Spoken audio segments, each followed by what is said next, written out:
Hello and welcome to the Curriculum Framework video series. In this video we are going to give an overview of what Phase 2 and Phase 3 will look like. A lot of the streams are carrying over from Phase 1, so more in-depth information on a particular stream, please see the relevant video from Phase 1. Phase 2 changes focus slightly to working through your methodologies and data collection.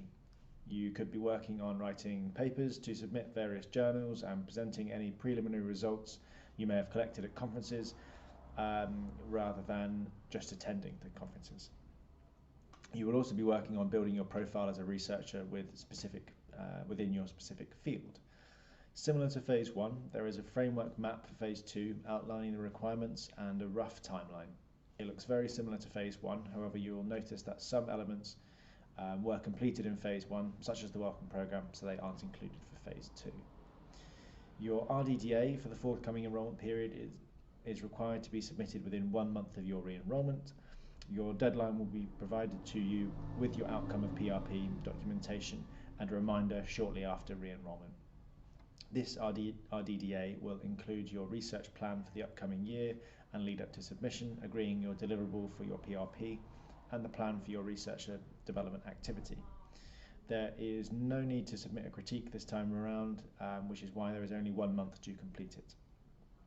You will need to ensure that your ethics application is up to date throughout your program and continue to engage with your research and development activity to build up the required amount of hours for your program by the relevant deadline. You should continue to meet with your DOS and supervisory team as required by your mode of study and continue to populate your research logbook as well as working on the deliverable you have agreed to submit for your PRP. At month 9 of your second phase, you will have another PRP and then 3 months between the PRP and re-enrolment at month 12. For more information on all of the items detailed within Phase 2, please refer back to the relevant section of Phase 1, review the Doctoral College student portal pages for the framework map for your research programme and the Recap Resource Hub. Phase 3 will focus on finishing data collection and analysis and running through your discussion and conclusion chapters. You should be continuing to write papers and presenting at conferences to build your profile as a researcher. This is a useful time to start thinking about your future and what your career path may look like. Coventry University has dedicated careers advisors for researchers, so you may wish to get in touch with Mark Adams in the talent team for an appointment. Phase 3's map is very similar to Phase 2. You will have 1 month to submit your new RDDA with your plan for the upcoming year and lead up to submission, and your agreed deliverable for your PRP. You should review your ethical approval to ensure it's up to date, continue to meet with your supervisory team as required by your mode of study, work on the deliverable you've agreed in your RDDA and to submit your PRP, and continue to populate your research logbook. You will notice that the research development activity has dropped off the framework map for Phase 3.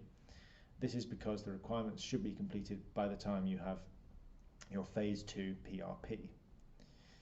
At month 9 of Phase 3, or month 33 for full-time, month 72 for part-time, you will have a PRP which will determine whether you progress into a thesis pending period or another year full-time or part-time study, or can go ahead for submission by the end of your current enrolment period. This PRP is slightly different to the PRPs you will have had previously in that you will need to present your plan for submission to the PRP panel during your PRP. More information on this can be found on the Preparing for Your PRP video series on the Recap Resource Hub. Depending on the outcome of your PRP, you will be using those 3 months after your PRP to either finalise your thesis for submission by the end of your current enrolment period, or continuing to work on your thesis ready for re-enrolment. If you have any questions related to the phases or requirements, please get in touch with the PGR Lifecycle team by emailing pgrlifecycle@coventry.ac.uk. Thank you for watching this video as part of the Curriculum Framework video series.